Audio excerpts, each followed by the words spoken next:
یا رقیبو 100 بار، 2 نقطے والا قاف ہے، یا رقیبو 100 بار 7 دن تک روزانہ باوضو، اول آخر 11 بار درود شریف پڑھ کر کینسر کے مریض پر دم کیجیے۔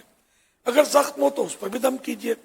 اگر کینسر کا زخم جسم کے اندرونی حصے یا پردے کی جگہ ہو تو زخم کی جگہ پر کپڑے کے اوپر دم کر دیجیے۔ اگر جسم کے باہر زخم ہے تو سرسوں کے تیل پر بھی دم کر دیجیے، اور وہ تیل مریض زخم پر لگاتا رہے، انشاءاللہ الکریم زخم صحیح ہو جائے گا اور کینسر دور ہوگا۔ اسی طرح وہ ایک علاج لکھا ہے، یہ بیمار عابد رسالہ مکتبۃ المدینہ کا، وہ 40 پیج نمبر 40 سے 41 پر یہ علاج لکھے ہوئے ہیں، 2 جو بیان کر رہا ہوں۔ دوسرا، کینسر خواہ کسی قسم کا ہو، 1 کلو زیتون کا تیل، 1 کلو زیتون کے تیل میں 100 گرام ہلدی اچھی طرح پکا کر چھان کر رکھ لیجئے۔ مریض ہر غذا کے بعد 20 قطرے پی کر اوپر نیم گرم، یعنی ایسا کم گرم پانی کے جو پیا جا سکے، پی لیا کرے، انشاءاللہ الکریم فائدہ ہوگا۔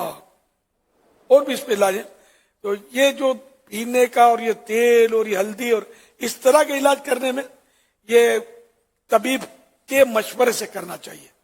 جیسے زخم پر جو تیل لگانے کا ہوا، یہ بھی ڈاکٹر کے مشورے سے ہو۔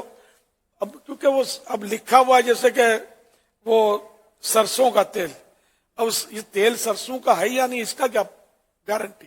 مصیبت یہ ہے کہ جیسے کہ ایک تو ہوتا کولو کا سرسوں کا تیل کہ اپنے سامنے آدمی نکلوائے نہ، یہ ہر ایک کے بعد ٹائم، پیسے بھی زیادہ لگتے ہیں۔ وہ جو کولو سے بھی نکلتا ہے تیل، اونٹ چلا رہے ہیں، کہیں بیل چلا رہے ہوں گے کولو، یہ دیہاتوں وغیرہ میں شاید اس طرح، یا سندھ کے اور پنجاب کے چھوٹے شہروں میں ہو سکتا ہے یہ ترکیب ہو جاتی ہو، بڑے شہروں میں بھی ہوتی ہوگی۔ تو اس طرح وہ کولو کا نکلا ہوا تیل وہ بھی اپنے سامنے، سرسوں بھی ہمیں پتا ہو کہ یہ سالڈ ہے تو ایک یہ ایسا لگتا ہے کہ دھوکے کا چانس کم ہے، ورنہ یہ مشینی تیل جو بازاروں میں ملتا ہے نا، اس کا کوئی اعتبار نہیں ہے۔ یہ کائے کا تیل ہے، ہر چیز کے عام طور پہ ایسنس بن گئے ہوں گے، اور ہوں گے کو ہیں کہہ دوں تو بھی شاید چل جائے گا، وہ ایسنس مار کے وہ آپ کو اسی طرح کا تیل دے دیں گے۔ آپ بولو یہ اصلی گھی ہے، یہ خریدا بازار سے، اصلی گھی کے بھی ایسنس آتے ہیں، یہ وہی ویجیٹیبل، اس پہ ایسنس مار کے وہ ایسا کہ آپ گلی میں سے گزرے تو آپ رک جائے، اور ایسا اصلی گھی سب ہو رہا ہے۔ مطلب آپ تو گدھے کے گوشت میں کھلا ہی رہے نا سب کچھ، یا تو مطلب توبہ استغفر اللہ، خالی پیسہ چاہیے، بندہ کل مرتا ہو آج مر جائے، اس کی کوئی پرواہ نہیں، اپنی موت کو بھولے ہوئے کہ میں نہیں مروں گا باقی سب مریں گے، ایسا نہیں ہے۔ سیٹھ جی کو فکر تھی 1 کے 10 کیجئے، موت آپ پہنچی کہ مسٹر جان واپس کیجئے، سارا مال دولت یہیں دھرے کا دھرا رہ جائے گا اور لاش اٹھ جائیے، پھر قبر میں جو ہوگا ہوگا۔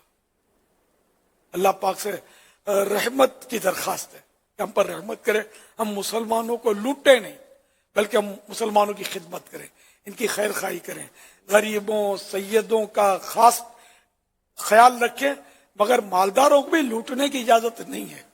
سب کے ساتھ اچھا رویہ، حسن سلوک، انشاءاللہ اس طرح آپ کی روزی میں اور برکت ہو جائے گی اور آپ کی عزت لوگوں کے دلوں میں پیدا ہو جائے گی۔ اللہ کرے دل میں اتر جائے میری بات۔ صلو علی الحبیب صلی اللہ علیہ